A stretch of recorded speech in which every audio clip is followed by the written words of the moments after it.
This is the OTB Television Network, a service of Capital District Off-Track Betting.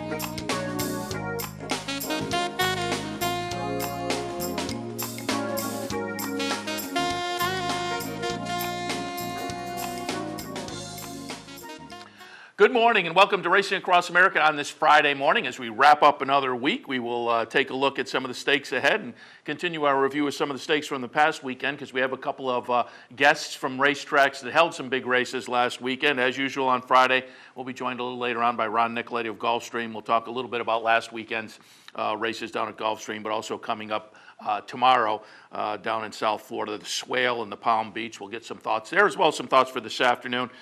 Brian Spencer from the Fairgrounds, again, another regular Friday visitor. We'll talk a little bit Fairgrounds today, but we'll also go back and get his thoughts on some of the winners from this past weekend. And I don't think we've looked at Untappable yet, and I also don't think, I know we haven't looked at Braidster, a horse that I liked a little bit last year as a 3-year-old and never really came around, but with the win in the Mine Shaft. So this past weekend, he's attracted my attention. So we'll take a look at a couple of those races with Brian Spencer. And then we'll wind up the hour with Ellis Starr, National Racing Analyst for Equibase. We'll get some of his thoughts on some of the stakes action from this weekend. Do want to remind you that the Gulfstream Park Rainbow Six carryover is now at $1.6 million. And I'm just seeing here if I have the... because I know I wrote it. Yeah, there we go. Yesterday's results, 1.6 million. And as I said, it's worth playing for 20 cents. Now you can put together a logical ticket and come up all right. Yesterday's sequence, there was only one horse in the sequence that paid over $7. $4 and change, 16. 620, 320, 620, 480. So, I mean, 5 of them were very logical, under $7. There was the $16 horse, however. But the 20-cent Rainbow Six paid almost $700. So, again, it's worth taking a shot, no question about it. So, Rainbow Six, 1.69 million. The Fairgrounds Black Gold, which, again, is a jackpot type of a bet. I think it's a 50-cent increment. Check on that with Brian Spencer. That's at $425,000, and today's Aqueduct Pick 6 carryover is at $105,000. So if you're playing some of those horizontal bets, there are some nice prices out there to chase today. Before we get to the news, I just wanted to pull up, because speaking of the Rainbow Six sequence, the $16 horse to me was a little bit of a controversial race. Yesterday's 6th at Gulfstream. And before we watch the replay, I want to set this up because there was the outrage after the DQ on Saturday down at Gulfstream in that last race in the Rainbow Six, which knocked one person out of that $1 million plus payout. We showed that either on Monday or Tuesday, and I said then, I thought the DQ was justified. When I watch these DQs, I look and I kind of say, that's 50-50 to me. It's 60-40 one way or the other. This one to me, the Saturday DQ down at Gulfstream was 75-25 in favor of the DQ, maybe even 80-20. So I wouldn't have been shocked if they'd gone the other direction with a non-DQ, but I would have been surprised. And subsequently, if you read the pundits who have come out, Andy Beyer essentially said the same thing, that the DQ was warranted. Now, some of the pundits have also said, and noting the outrage that disqualification on Saturday generated from the racing public on social media and whatnot, they've noted that maybe is symptomatic that the system may be broken a little bit. Maybe we have to become more transparent. I have called for years, written stewards report, every racetrack, every day on their website, from the day before. Here are the decisions we made. Here are the jockeys we called in and talked to. And maybe next week I may pull up a race from Oaklawn where Rosemary Homeister opened up the rail on the far turn and let a horse slip through in a way that just you never see. And I'd like to know, did the stewards call her in and say, why did you open up the gate like that on the turn? It just never happens. But I've said for years, that would be great. Let's know what the stewards are doing, what the interaction is with the jockeys, trainers, connections, and whatnot, and make that transparent. That would help in these situations. But besides the transparency, a lot of the pundits have been calling for consistency as well. And speaking of the transparency, I'll tout there was a Stephen Christ column that came out within the past day on the Racing Form. Steward standards need reviewing. And again, he's calling for transparency as well. So that DQ on Saturday certainly generated a lot of conversation. And as Chris says, it's a conversation worth having. But a lot of that conversation was about the consistency. Again, we watched that DQ earlier this week on the show. I thought it was okay. It seems like most of the experts, the pundits out there, are agreeing that it was a disqualification that they mainly agreed with. But then yesterday, and again, let me set this up before we watch the replay. Yesterday's sixth race, how do you DQ that race on Saturday and not DQ this? The sixth race yesterday was a starter allowance. As they come down the stretch, the number 3, Hard Enough, is in the lead. Number 4, Cummings Road, is running second on the outside. And in between the two is a gap, and the favorite, Burn the Mortgage, a Mike Maker horse ridden by Javier Castellano, 3-5 favorite. He's going to make a move, and you'll see in this pan shot here, Castellano sees the opening and is making the move into that opening with the one horse, and you'll see it close, and he has to put on the brakes there a little bit.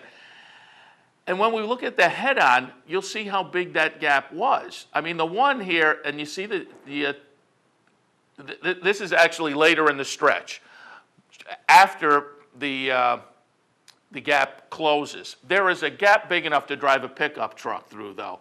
And at that point, the horse on the inside floats out. Not only does he bump the horse that finishes second, and with the margin there of a nose, I think you can make a perfectly good argument that the second place finisher was impeded enough to go down.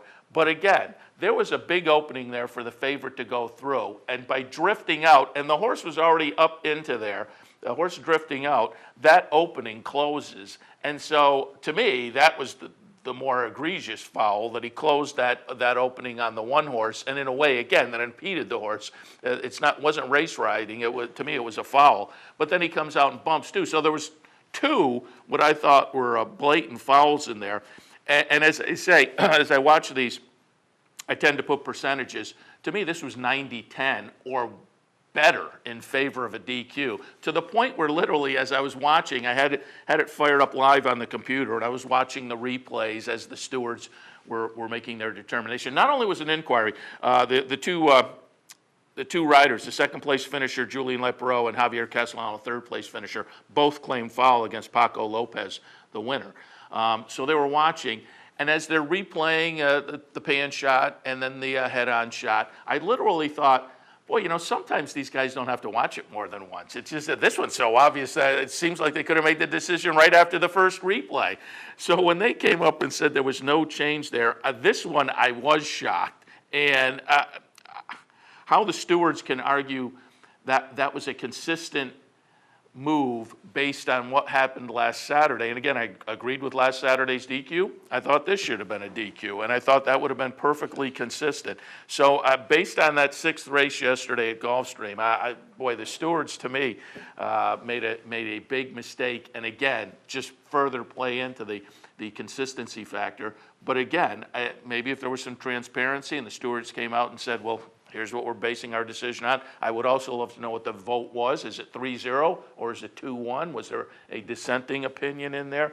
But again, that's sixth race. And if you go to the capitalbets.com, capitalotbbets.com website, go to the race replays. It was the sixth yesterday at Gulfstream. You can look for yourself again because both the pan and the head-on shots are there.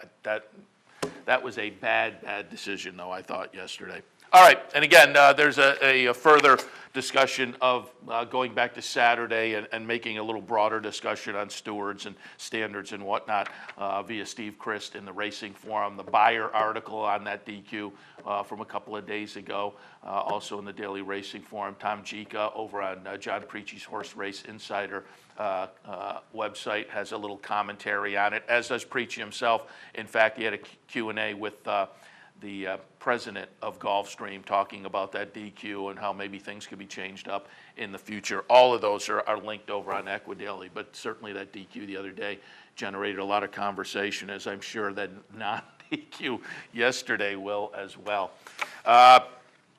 Santa Anita yesterday, a nice big carryover. They brought $198,000 into the Pick Six yesterday. And again, you have to imagine that with some days off and people having a chance to take a look at it, that was going to bounce up nicely. It certainly did. They added another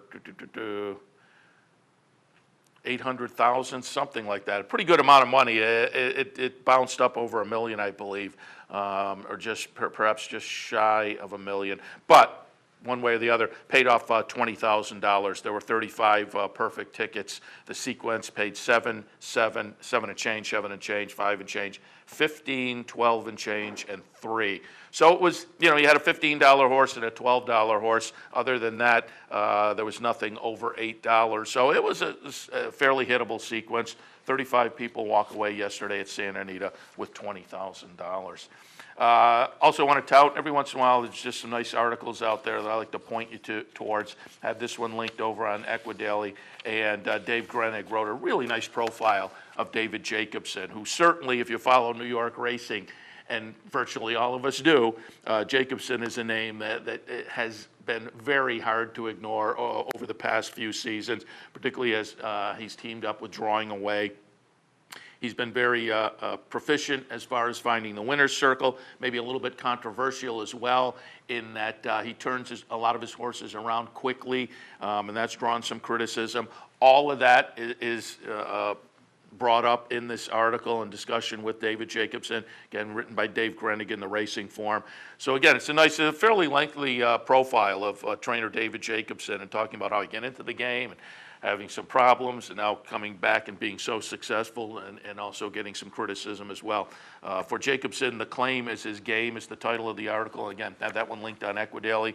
And also Grenig had a little side article as well that Drawing Away Stable and David Jacobson have made a donation to Old Friends, which of course is the retirement facility run by Michael Blown.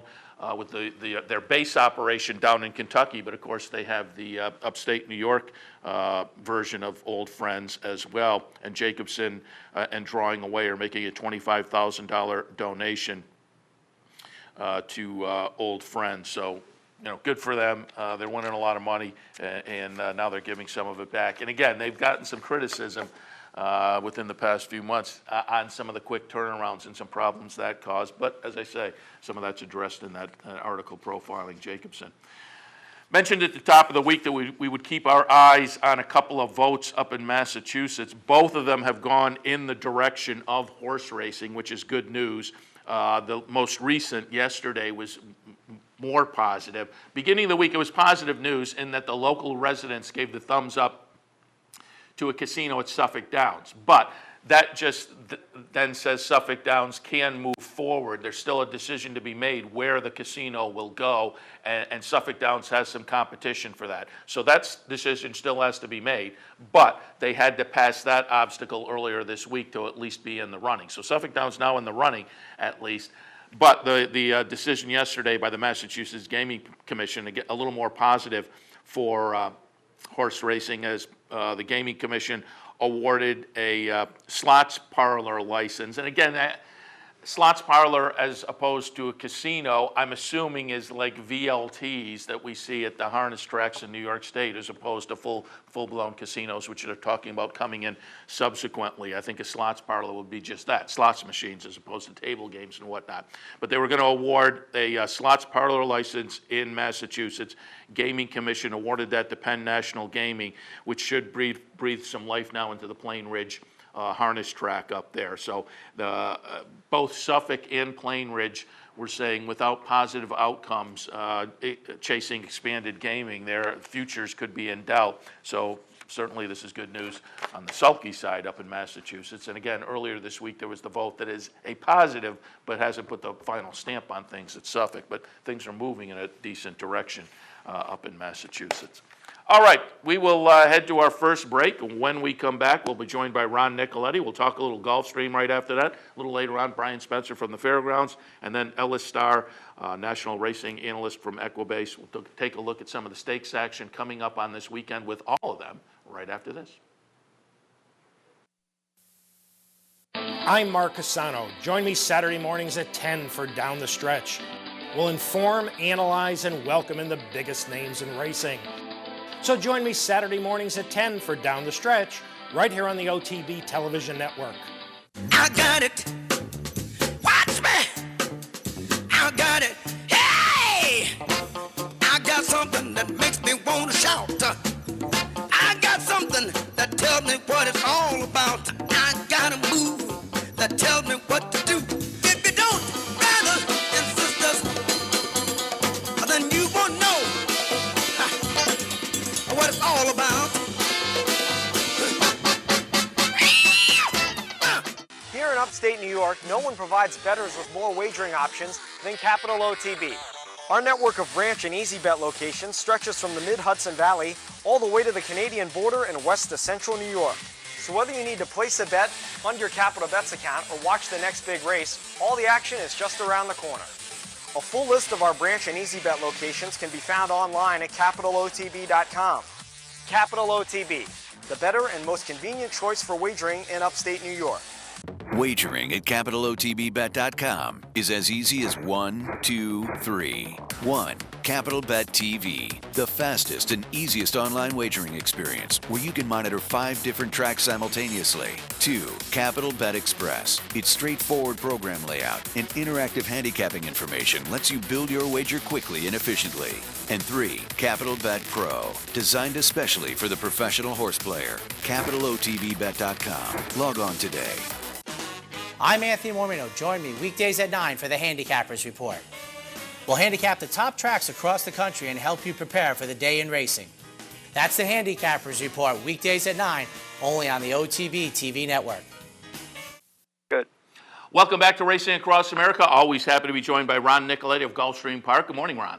Good morning. How are you? Very good. And a little bit of rain in Florida yesterday, I know. What's the weather look like today? The weather looks it's a little overcast, but we got a fast main track and a firm turf course as far as I know. I got a few, not that many scratches on the card, so it looks like everything should be okay today. And I've been reminding everybody again today, $1.69 million in the Rainbow Six. I've been taking shots and telling people all week long. Yesterday's sequence, very logical, still paid $600 on the day before on Wednesday. I put together a little $40 ticket, went 4 for 6, and I thought the 2 that I missed were absolutely logical. In fact, one of the races, I only went 2 deep, but the horse that won was my 3rd selection. It was an absolutely logical sequence again. That paid $4,500. So, these consoles are great. And, Rob, before we continue, I just want to get your thoughts. How about Saturday in that DQ? Oh, my goodness. Oh, I can't even imagine. Yeah, it was just what a tough beat, getting taken down for the whole thing. And I haven't heard who the person is exactly. I heard whispers that it was this big better guy, and he wasn't that upset about it. It's a judgment call. So. I would have been beside myself. So. Yeah, did you happen to hear? Did he have a console by any chance? I don't know. I know the guy on Sunday did. Had one of the $141,000 tickets, but I did not hear about the Saturday guy. And the guy who took on Sunday took the lead late in that was a bad beat too. Yeah, he took the lead, and then the horse on the inside came back on. Which never happens, and he had all in that last race. We found out afterwards, okay. But there was a couple of tickets that were also covered along with his, so he ended up, and that horse coming back looked like he was home free, but that guy had all in the last race, and he got taken down in a race early or something, or you would have had all. You know what I mean? In the 9th race, not in the 10th race, so it is so goofy.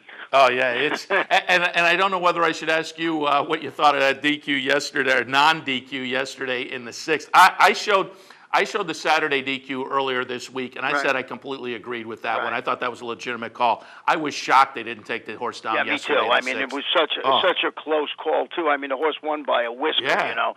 So usually, and there was 2 claims of fouls. You know, the problem is the inconsistency. That's what you have to, you know, deal with. I don't know what they saw. I didn't talk to anybody about it yet, but always a challenge with stewards at every racetrack. Yeah, and Steve Chris wrote an article, and he brought up the point that the DQ on Saturday brought up a good conversation. Maybe there should be some more transparency and whatnot. Because, I like the idea of a telestrator and all that stuff that they use at other tracks here at Gulfstream, you know, whatever, or even, you know, turn on the camera or something when they're deciding, you know, what the reasoning is, you know. Yeah, absolutely. And I've been calling for written stewards reports on racetrack websites for years now, and not just, you know, really. We called this jockey in. Here's what he said. You know, something that's fairly comprehensive, and just to let people know, hey, we're watching out for you guys. I agree 100%. All right, Ron, let's take a look at some of the racing for this afternoon, and then from there we'll go back to last weekend and also look forward to what's another nice weekend down at Gulfstream. But this afternoon down at your track, they have another good card. We're going to take a look at the 7th race today, which is an allowance optional claiming event. They will be traveling on the turf at 1 mile and a 16th. What were your thoughts on the 7th? Well, I really like the one Hard Not to Like, and lives up to his name in here. Who won the Grade 3 Marshall River here last year when returning from a layoff. Makes their first start since finishing 7th, but that was on the poly track in the Grade 1 Spencer. More importantly, talked to Michael Match yesterday, and his horse is really working beautifully for her 2014 debut. So I really like It's Hard Not to Like. It looks like she's in a logical spot. And when I do make my Rainbow Six ticket, I like the single one. This might be the one where I'm going to single in Rainbow Six and take a shot. This way I can add more horses in other races that I'm not too sure of. Yeah, she's certainly finding some class relief in there, no doubt about it, although it is a salty field. There's some other horses that are stepping out of stakes company as well. All right, the 8th race this afternoon, starter allowance, again on the turf at 1 mile and a 16th. The price $50,000. What were your thoughts in race 8? Well, I went with the number 6, Regina, turning back to 1 mile and a 16th today. Encountered Trafford at the 8 pole last time out, was bumped, finished 4th, beaten 2 lengths. That was at a mile and an 1/8 or 9 furlongs. You know, it's Mike Maker, Javier Castellano. Was anybody in the world riding better than Javier Castellano, especially here at Gulfstream? And Mike Maker having a fantastic meeting, along with number 7, Happy Fella, and the number 8, Green Grass of Wyoming. You know, I'm going to use those 3 horses in that race, box them up. I'm not as sure about the number 6, Eugenia, as I like as they end the 7th race with Hard Not to Like. All right, and out in the 9th race today, starter optional claimer, $50,000 price, 6 furlongs the trip. Your thoughts in the 9th? I went with the 4, Tell Me a Joke. I think this one should be primed and ready to deliver a good performance in here after returning from a 2-month freshman. He finished 2nd at this level and distance. Eddie Police Jr. He's pretty good with 2nd off the bench. And I just think he's the logical horse in the race. The 1, Diabolical IPA, and the 3, Goodbye Charlie, for my trifecta in there, 4, 1, 3. But I've been going on HRTV, you know, giving out a pick 6 ticket every day. Mm-hmm. And I always end up with 3 or 4, but I can't seem to get to that 5 and 6. One day I had 5, but that was it. Yeah, like I say, Wednesday I went 4 for 6 and just missed in one of the other races. And I will say the race that the horse that I didn't use in my mix at all, that won, as it got closer to post time, I just took a second look and put a little win bet on it. It was that kind of a sequence. But it's a lot of fun. And for a reasonable amount at that 20-cent base bet, I think it's definitely worth playing at this point. I've been saying it all week long. All right, Ron, let's go back to the weekend. It was a big weekend last weekend down at Gulfstream. I want to get some of your thoughts because, of course, being on track, we can get the first-hand view of some of these. While we talk, we're going to watch the stretch run of the Fountain of Youth, Wildcat Red, and General A-Rod. I've talked to a lot of people this week and gotten some opinions on this race.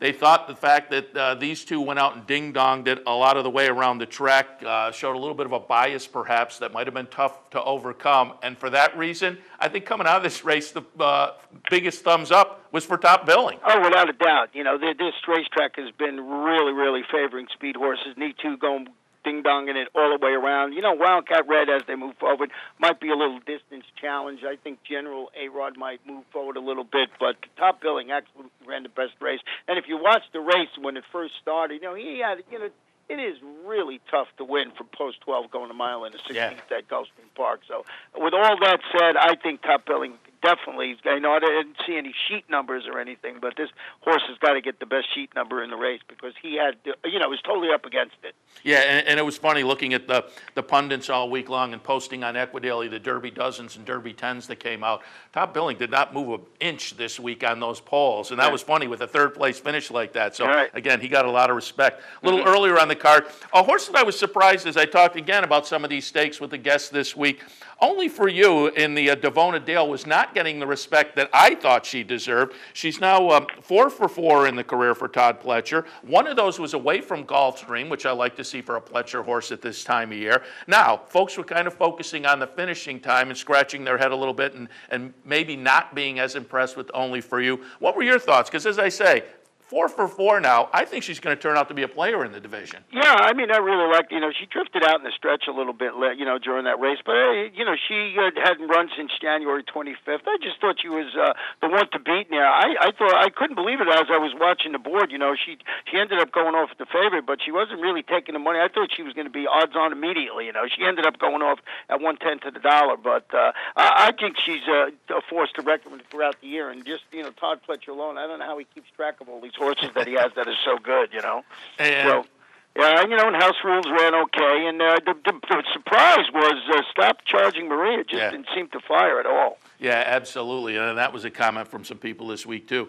Another couple that I want to get some opinions on as you were down there watching, Normandy Invasion, we said earlier this week with some of the guests. Not quite sure what was behind him, but he still did it in a very impressive fashion, the way you're supposed to do it, and off the long layoff. I think he's going to be an interesting addition to what is an interesting handicap division this year. Yeah, and, getting back to the track being, a bias to speed, I mean, with everything, they went back after this race and they had a timer malfunction. He came back and he broke the track record. So, it was just amazing performance. He looked great, doing it. So, Normandy Invasion, just another was a nice comeback, to break the track record after being laid up. That's pretty darn good. Absolutely. And what was your takeaway from that nice little allowance event? Constitution wins for Todd Pletcher, but again, wins it on the front end. I like Tone List going in. For me, he lost nothing. And Mexicoma was kind of interesting, making up some ground, too. Yeah, I think Mexicoma is going to move forward off that performance. I really like that horse in there, but Constitution was very impressive in my eyes. So I think that horse is going to be, involved in stakes competition very soon, and might be on the Triple Crown Trail. Easy for me to say. I mean, I was just very impressed. But even though it's hard to gauge with the track the way it was, but I thought that was one of the most impressive performances of the day. Yeah, absolutely. All right, and again, that was last weekend. Great stakes card, but it continues this Saturday. Let's look forward. The 3-year-olds come back tomorrow, and notable, a 3-year-old comes back in his 3-year-old debut for Todd Pletcher. Havana going to attract a lot of attention. And Ron, while we talk, we're going to go back to the Champagne last year. Havana, the number 3 horse, will get it done just by a neck over number 5 Honor Code. So Havana comes out of that Champagne to run a nice second behind New Year's Day in the Breeders' Cup Juvenile. Off since that Breeders' Cup race, comes back Saturday for Todd Pletcher. But a horse, we're watching the Champagne here with Havana, but a little later in the show, I'm going to pull up the Pre-Mornay for a look at No Nay Never. I just find this horse from Wesley Ward kind of interesting. And watching the simulcast yesterday, he was out schooling in the paddock down there. Yeah, he was. And he's making his first start, as you mentioned, since winning both the that Group 2 Norfolk Stakes and Ascot, and then come back winning the Darley Prix Domonay at Deauville. And trainer Wesley Ward and Javier Castellano handling the son of Scat Daddy. First ever race on a traditional dirt surface, so you always have to throw out the old adage that you're not supposed to bet on a horse that hasn't done something yet, but certainly looks very good. Absolutely. And a little earlier on the card tomorrow is going to be the Palm Beach. And Ron, I pulled up some video here going back to December 21st, the Dania Beach down there. Mr. Speaker wins for Shug McGahee on the turf. And then, as is the folks want at this time of year, if you got a good 3-year-old, you try the dirt. They did. It wasn't successful. And Shug McGahee, with Honor Code and Top Billing in the barn, they bring Mr. Speaker back to the turf on Saturday. Yeah, and, he's receiving Lasix today. He showed speed and he faded. We're talking about when I think he might have bled in the Grade 2 Holy Bull last time out, going right back to the grass. But I went with Storming Inting on top, stretching out today to 9 furlongs. Tomorrow, notched his 4th consecutive victory, won the $100,000 Kitten's Joy. Chad Brown, well else, Javier Castellano. But I mean, I got those two in an exact. I mean, if we get the Rainbow Six to go until Saturday, you certainly got to have both those horses on your ticket. Yeah, I find him very interesting, and if he did bleed in that race, that certainly adds some more ammunition to the rifle. Ron, as always, we appreciate the visit, and again, we are paying special attention to Gulfstream as that Rainbow Six gets up there, because some lucky, I said earlier in the week, the Whales have now jumped in, and it might be one sooner rather than later. But over the past couple of days, I'm kind of thinking, I don't know, because with the Whales in now, a lot more combinations are covered probably. Right. And, you get a couple of logicals in there, it throws things off. What I found funny, though, was after the DQ on Saturday, we had the near miss again on Sunday, again with that horse taking the lead late in the stretch. But, boy, there were 6 or 7 horses alive on Sunday. I'm always amazed with that, I'm hoping a punter wins it, you know what I mean? I don't want any big whale to get. I want a punter to win it, bet like $43. Yeah, exactly. Like that. Yeah. So. Somebody played my phone number. That would be even better. Absolutely. All right, Ron, as always, appreciate the visit. We'll talk to you next week. Take care, man. And we'll go to our next break. When we come back, Brian Spencer of the Fairgrounds. With him, we'll also look at last weekend, because, again, they had a great stakes card as well down at Fairgrounds. But we'll get some ideas for this afternoon as well. Stay tuned. The future of online betting is here, and only at the all-new CapitalOTBBet.com. CapitalOTBBet.com delivers a state-of-the-art wagering experience found nowhere else in horse racing. CapitalOTBBet.com. Log on today. Fascinated by the world of horse racing? Interested in honing your handicapping skills? Class is in session. Night school, Monday nights. Easy to access online. It's free, interactive, and informative for the casual and serious race fan. Horse Player Now Buzz. Live horses to watch emailed to you daily. Our eyes, your prize. Night School in the Buzz. Visit horseplayernow.com for details. Each morning on the OTB TV network, you get the very best in horse racing programming. Weekdays begin with the Handicappers Report, where professional handicappers share their selections and analysis of the day's racing. Followed by Racing Across America, a daily conversation with racing personalities from around the country. Saturdays include Down the Stretch, where Mark Casano speaks with the biggest names in racing. And Sunday mornings, it's Loose on the Lead, where Steve Bick and I offer news and a unique lineup of weekly guests. All here on the OTB TV network. Funding your Capital OTB Bet account is as easy as 1, 2, 3. 1. Easy Money. Clearly the fastest and easiest method of depositing funds into your account. Make deposits or withdrawals in just minutes. 2. Green Dot Money Pack. Gives you instant access to your funds. Green Dot Money Packs are available at thousands of retailers nationwide. And 3. MasterCard Visa. Simply click on the link from the funding page, enter your account information, and fund your account. CapitalOTBBet.com. Log on today. Missed one of our TV shows? No worries. Now you can catch all your favorite programs online. Simply log on to CapitalOTB.com and click on the YouTube link at the bottom of the homepage. And look for our new podcast coming soon. CapitalOTB.com. Log on today. Welcome back to Racing Across America. Happy to be joined now by Brian Spencer of the Fairgrounds. Good morning, Brian. Hey, good morning, Seth. How are you? Very good. Happy to have you on board, because I do want to, in a few minutes, go back to last weekend, get a bird's eye view from someone who was on track for a really nice stakes card you had last Saturday. But before we do that, take a dip in and give a couple ideas for this afternoon. What's the weather look like down there? The weather has turned for the good. Nice. However, it was really nasty earlier in the week, so we are going to be fast and off the turf today. Still recovering from some relentless rains from Sunday, Monday, Tuesday. Lots of standing water in the area. Yeah, it's just been brutal for you guys down there this season, and so hopefully the sun comes out and stays out for a while down in your neck of the woods. A couple ideas for this afternoon. Kicking off in the fourth race, which is a maiden claimer, claiming tags $10,000. They're going to go 5.5. What did you see in the fourth? Yeah, and today I'll stick with a couple of dirt races. Apologies to listeners from last week when I said I thought it didn't rain very much overnight. Apparently I had just slept so well that I slept through the entire storm, so I gave you turf, and those became pretty useless. But in race 4 today, the number 6, Bet Yourself Rich, I think has a chance to offer a square price. Owns the best speed in this field. You've got a heavy morning line favorite on the outside in Nola Girl, who's coming off of a long layoff with just 3 works to her credit. And I don't think that anybody else in here can keep up with Bet Yourself Rich. She took a nice step forward second time out on the drop to this $10,000 level and should control it from the bell to the wire, I think, today.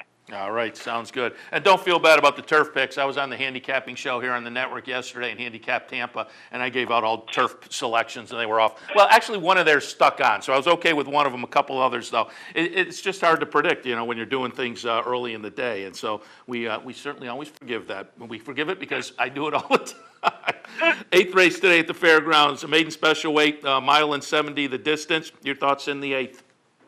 Well, in here, I think you might be able to get a nice price on a trend that has been working very well. The number 3 contestant showed really nothing in her career debut, but given her pedigree, given the way this barn has been going in recent weeks, I think that, there were reasons to not expect too much from contestant. Would have liked to see her do a little bit more there, but she's got a lot of upside on the stretch out around 2 turns. She's a half-sister to Agent Denozo, and he didn't get any good until he went around 2 turns. Bernardini on top, and this Neil Howard barn has won with probably 2 or 3 of these type of kind of modest sprint try runners stretching out around 2 turns in about the last month, and I think contestant might be another one, and figures to get overlooked here off of that really dull 16-length beaten running line. Yeah, I'm glad you pointed this one out because I'll take a little shot with this afternoon just on the things you said. I like these. I've said it before. I like the maiden races because the first-time starters, you can suss out maybe a little bit of breeding and connections, things that aren't on the page that add some value.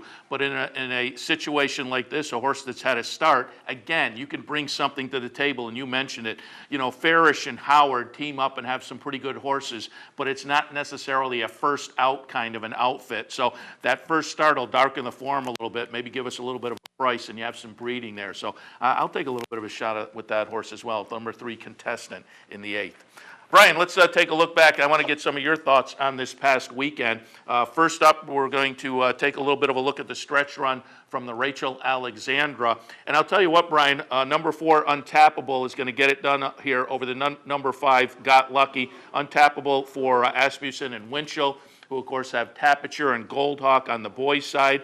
But now they have a very good 3-year-old filly as well, who I think is absolutely at the head of the class at this point off of Saturday's win. Got Lucky for Pletcher, a nice second-place finish. Ria Antonia was probably the disappointment in here, running 4th. But, it's not a shocking 4th by any means. I know there was a little upheaval in the stable subsequently. But, again, I'm not sure that was a shocking 4th-place finish. What was maybe more shocking was how dominant Untappable was. And I think you can make a case, boys or girls, she was the best 3-year-old on the weekend.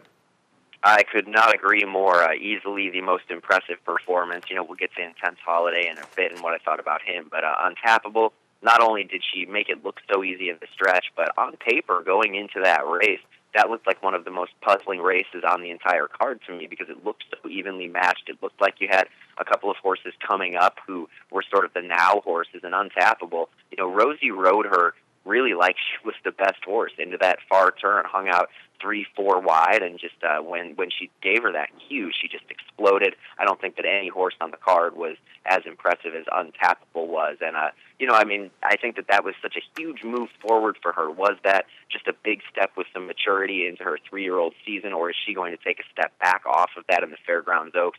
That's the big question. But if she runs like that, the Fairgrounds Oaks could be another stepping stone to the Kentucky Oaks for a horse like that if she holds that form. And I wonder now who's going to show up in those Oaks, because already, again, the camp of Ria Antonio is saying, sayonara, we're heading to California. And I wonder how many others will be scared away. But Untappable, again, very impressive last Saturday. That was the girls' side. The boys' side, we're going to watch the stretch run now with the Risen Star.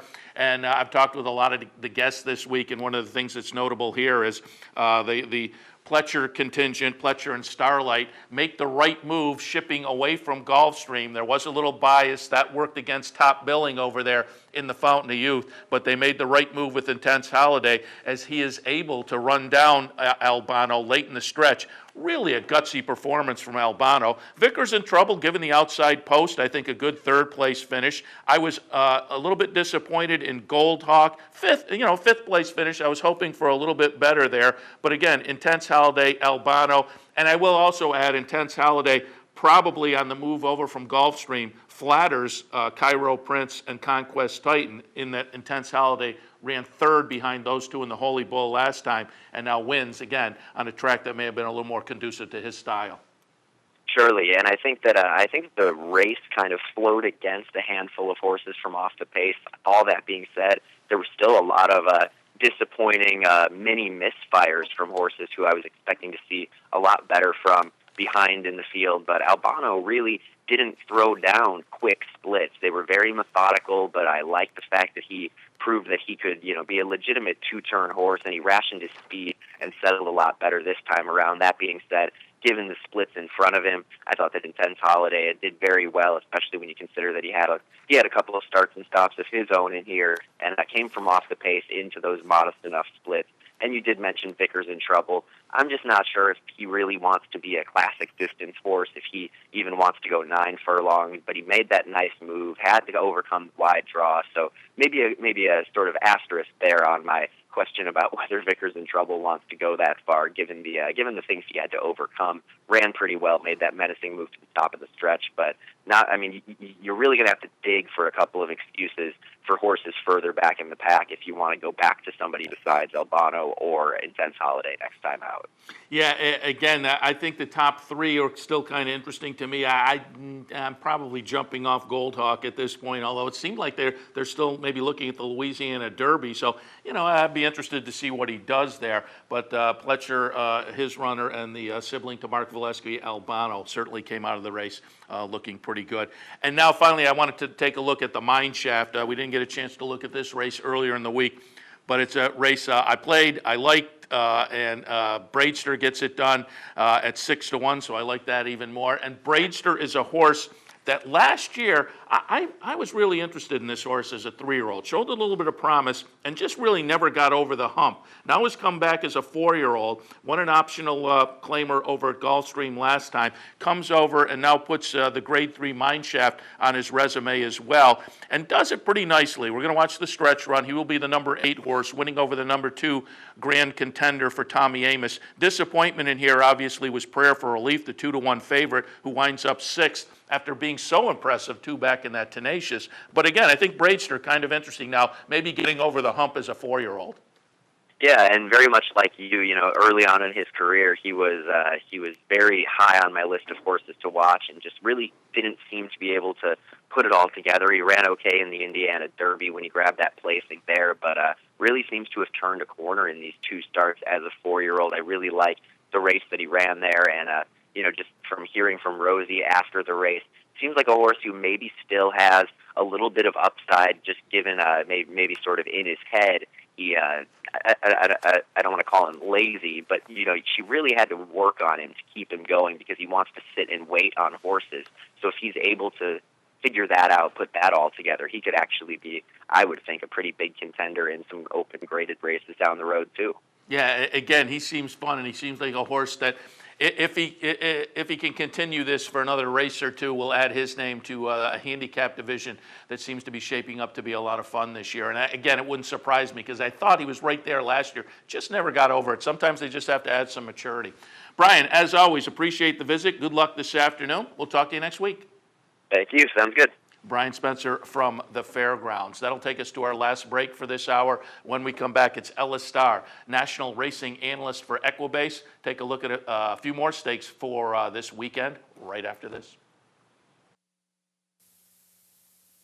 I'm Jeff Carl. Join me Saturdays and Sundays at 9 for the Handicappers Report. We'll handicap the top tracks across the country and help you prepare for the weekend in racing. That's the Handicappers Report, weekends at 9, only here on the OTB TV network. I got it. Watch me. I got it. Hey! I got something that makes me want to shout. I got something that tells me what it's all about. I got a move that tells me what to do. If you don't, brothers and sisters, then you won't know.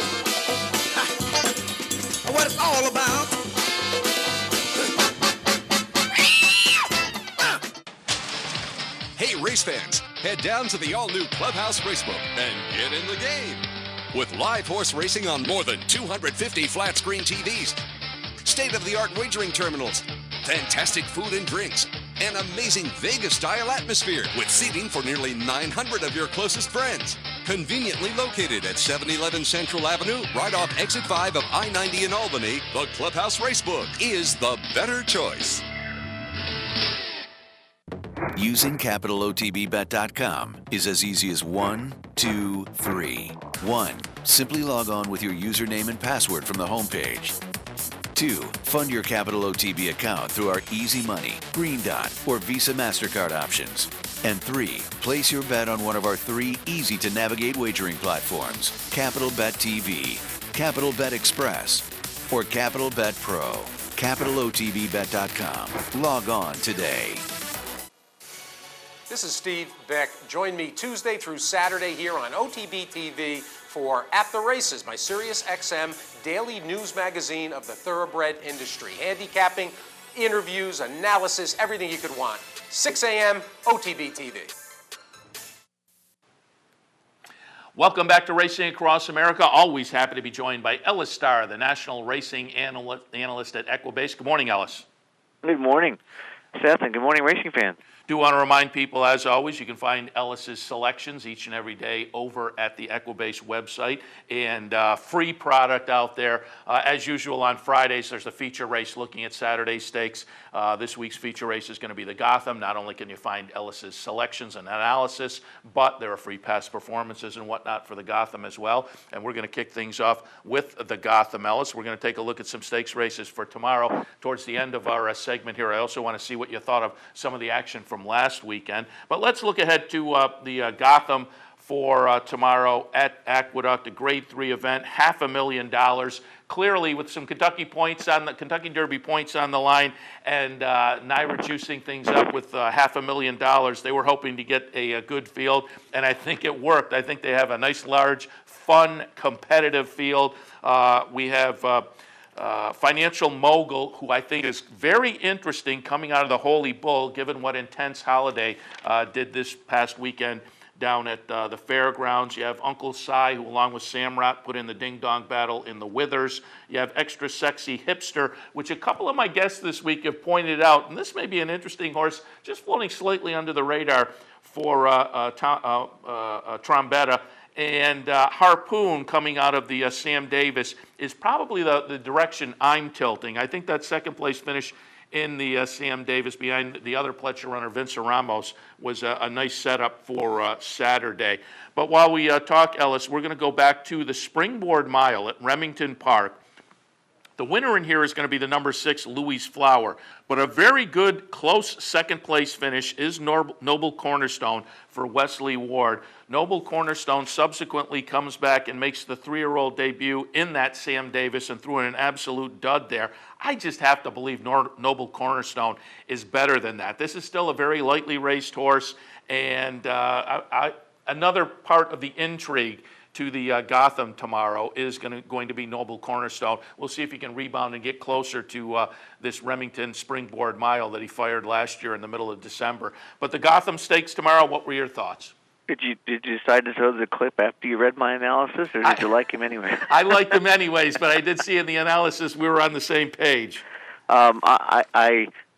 We talk sometimes about rulings at tracks and wish they were consistent, and I'm not going to get into any controversy, but I wish that entry rules were consistent across the country, and I recognize the reason why NARA is one of the last jurisdictions to stick to coupled entries under certain situations and certain owner percentages, but I sure wish this was uncoupled. Happened last month in the 5th Season Stakes. I liked a horse named Rogue. He was coupled with Cyber Secret. He was 1-2, and he won by 9. He would have been 10-1 otherwise. Noble Cornerstone, I think, would be 6 or 8-1 here, and I really like him because even though you've got some quality pace horses that can run early on the lead or press the pace, I think there's just a lot of heat here. And when you look back at the race you just talked about, the Springboard Mile, or his maiden debut, I mean, he's got a tremendous kick. To show that kind of maturity early in his career is pretty good. And they knew, Wesley Ward knew this horse, being by Noble Causeway out of a Polish numbers mare, probably could run pretty far. I will throw out the Sam Davis. He was off slow. He may not like that sandy track. It was his first race back in 2 months. I could take all the different reasons. Kent DeSormo, who is riding in California right now, and actually is having a pretty good meet for a low, not that many starts, running very well. He's going to come out to New York, and I think, if I remember looking at the card, because I did the whole card for Aqueduct, for Equibase, and all the different ADWs, I believe it's his only mount on the card. So I think I'm going to ignore his last. The blinker's on, going to get him up close early. Both good races came with blinkers. The clunker came without blinkers, another reason to toss it out.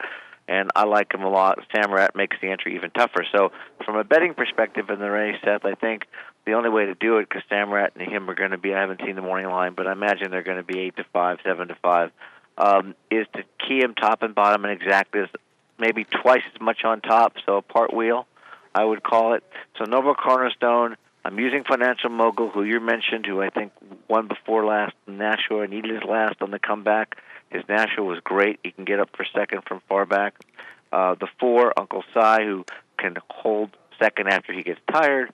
The 6, Deceived, who is a real up-and-comer, and I really like his inner track race. I don't know if he's this good yet, but, crushed the field by 8 over the inner track at the end of January. The 8, Extra Sexy Hipster, we talked about, who's on a 2-race winning streak, but also part of the Pace Brigade, and Harpoon. I think the closers are going to be Financial Mogul and Harpoon. So I'm going to go 1 over 3, 4, 6, 8, 10, reverse it one time, play it again the other way. But I think the surprise is going to be, it's not going to be Samrat, it's going to be Noble Cornerstone in the winner's circle. All right, and that last race, and it may have been the blinkers, and as you said, you tossed in something good too. A lot of horses, that is a little bit of a quirky surface down at Tampa. Maybe just didn't take to it. It just looks like an aberration to me, so it wouldn't surprise me at all if Noble Cornerstone bounces back. But as I say, I like Noble Cornerstone. I'm tilting a little towards Harpoon, I think, in that race. All right, let's shift out. Another 3-year-old race on the agenda for Saturday down at Gulfstream, the Swale. It is the return of Havana. And Ellis, a little earlier, we talked to Ron Nicoletti. While we were talking to him, we looked at the Champagne to see Havana win that just by a neck, holding off Honor Code. But now while we talk, I'm going to go back and look at a horse that I find really kind of fun and interesting in this race. No, Nay, Never for Wesley Ward. Debuted at Keeneland last April, subsequently goes over and wins at Ascot, goes over to Deauville and wins. So this is a 3-year-old who had 3 starts as a 2-year-old in 3 different countries and is undefeated now. We're going to watch the Prix Mornay over at Deauville. His last start as a 2-year-old, that was in the middle of August. So he's coming back off a little layoff now. Ron Nicoletti said he schooled in the paddock yesterday at Gulfstream, looked pretty good. As we watch the video here, though, this is a straightaway race at Deauville, and that is No, Nay, Never in front. He was in front most of the way and will wind up winning this race. Again, I find him kind of intriguing in here, but of course, I think the majority of the action will be on the Pletcher runner, Havana. Well, I certainly hope that's the case, because I think No, Nay, Never, I wouldn't say can't lose, but it's going to be very hard to beat this horse. His debut at Keeneland was phenomenal. He got a lead in the first few yards, which is the way you win those 2.5 furlong races, but he just won easily. Then, of course, went to Ascot after an awkward start, rushed up, led. Of course, depending on what past performances you're using, Equibase shows the time form. Some of the other things show the racing form rating. Both of those equivalent to the Equibase speed figure, which is what I use for comparison since I'm using on my other horses. He got a 108 Equibase speed figure equivalent in his win in the Norfolk Stakes at Ascot. Came back in the Prix Mornay, the race you talked about at Deauville, and he got a 114 Equibase speed figure. Now, to be honest, 114 is out of this world. No 2-year-old ever runs that fast, even in North America. Breeders' Cup winner, doesn't matter. This year, the best horse 2-year-olds have run about 108. 114 is unbelievable, and that was as a 2-year-old in August. So he's fast. His works are good. 46 and change, 58 and change. I got to tell you, Havana is a nice horse, and he's going to have a great year and could be a Derby-type contender. But he, coming back off 4 months, when he doesn't have a lot of fast early speed compared to this horse, the quickness, and on the rail could be an issue. Prud'Homme Bay is the horse I think is second best in this race, and he's a decent price in the morning line. He was flattered when Can't Stop the Kid came back to win. Prud'Homme Bay won the Ocala Sprint, and Can't Stop the Kid improved his figure by 7 points out of that race. So Prudhoe Bay could improve, and Paco Lopez still riding phenomenal, even though the big boys came back into town. Started off so hot. Can't Stop the Kid, also a contender, and Havana. But it's No Nay Never's race to lose. And I think, personally, for me, for pick 3s and pick 4s, I'm going to just single him. And as I said, I think he has some nice intrigue to that race. Speaking of pick 3s and pick 4s, have you been taking shots at the Rainbow Six?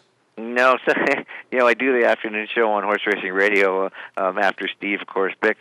And we talk about it a lot, and every day my co-host asks me if I'm going to play, and I said, I think I'm going to wait till closing day when it has to be paid out. I just would like to do it, and I see it, but it's like so frustrating to get 6 out of 6, and yesterday $600, and, I think I'll just wait if I can wait, whatever it's going to be on closing day. I hate to say that, but that's my feeling. $600 to me is a great payoff, though, on a 20-cent base bet. I've been saying playing into this consolation, that was kind of a logical sequence. If this was a $2 bet, that would have been a $6,000 payoff, going by the percentages and whatnot. But you go back to Wednesday, I played into Wednesdays. Wednesday, again, was pretty logical. I was 4 for 6, and the 2 I missed were certainly havable. That paid $4,500 for 20 cents. So I've said to folks on the show here for about the past week, I think the consos make it kind of interesting, particularly at a 20-cent base wager. So I've been dipping in a little bit, unsuccessfully, but I continue to try. Yeah, I can't argue with right now with the pool being so big, and 25%, I guess, gets paid back that day to people that have 6 if it's not the only unique ticket. And I can see where it's pretty good. The 36,000 on Saturday, of course, with that DQ. It's a fun bet. I don't knock it at all. I just think personally, I just would take it when it's got to be paid out. But that's me. I'm a little. It's funny because I'm not risk averse in any other way when it comes to pick 6s. That's one of the things I like to wait. Yeah, I will admit I'm not a big pick 6 player, but given the concept and what the deal is they pay 60% of that day's pool if it's consolations. So they're now getting $400,000 or $500,000 in. So the pool is you're playing into a $300,000 pool essentially at a 20-cent. So I'm not a big fan of these jackpot bets at all because it's counterintuitive. You got to to be the lone winner, you got to play horses you would normally play against.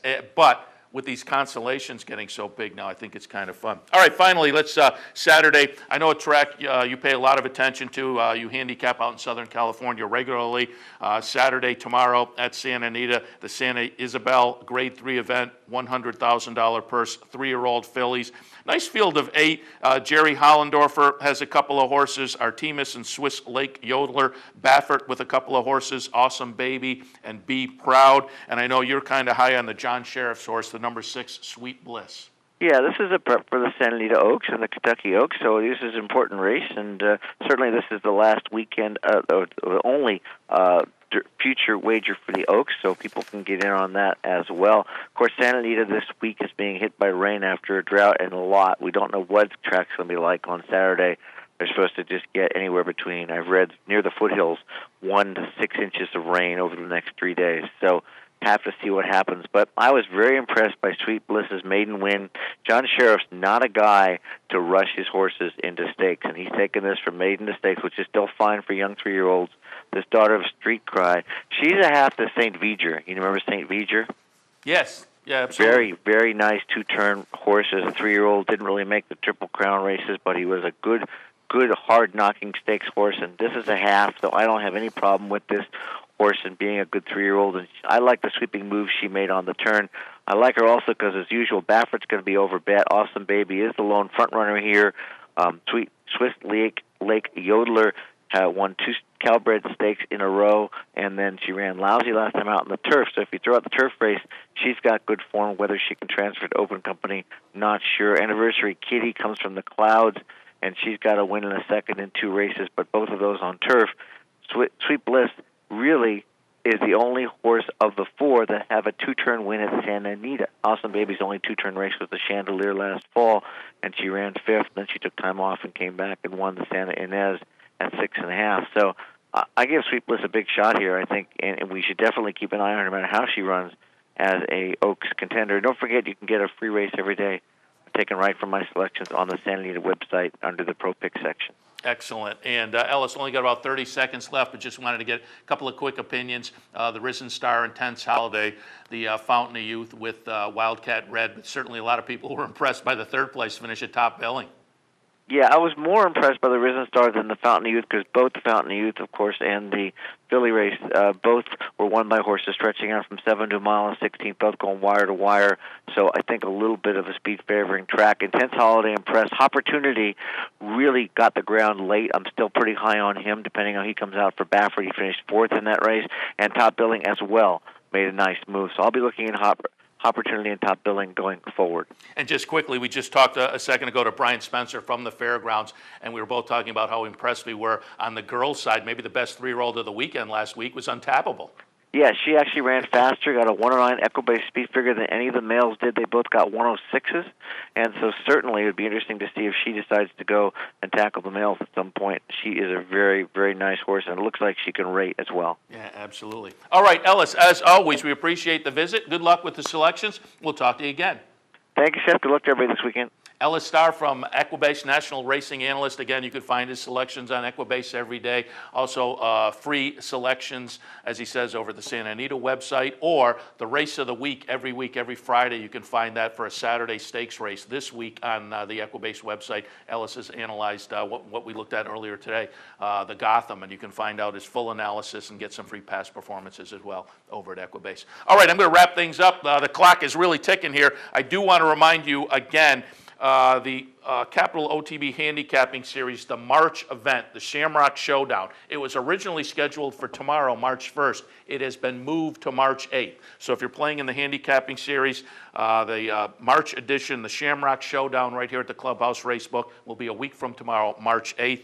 Don't forget the Bet 50, Get 50 promotion will continue through March. If you don't have a Capital Bets account yet, jump on board. First 50 you bet in, you get 50 added. And also want to remind you, because coming up right after the weekend, the Knockout Challenge that's been happening here at the Clubhouse Racebook for the past couple of months will continue through March on Mondays. A $100 Knockout Challenge right down here at the Clubhouse Racebook.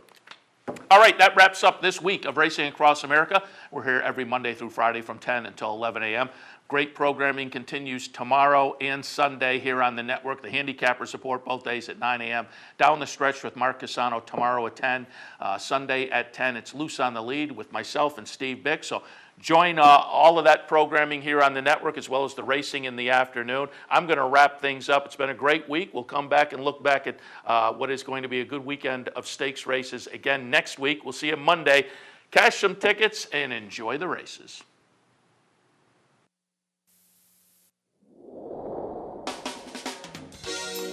You're watching OTB TV, a service of Capital Off Track Betting.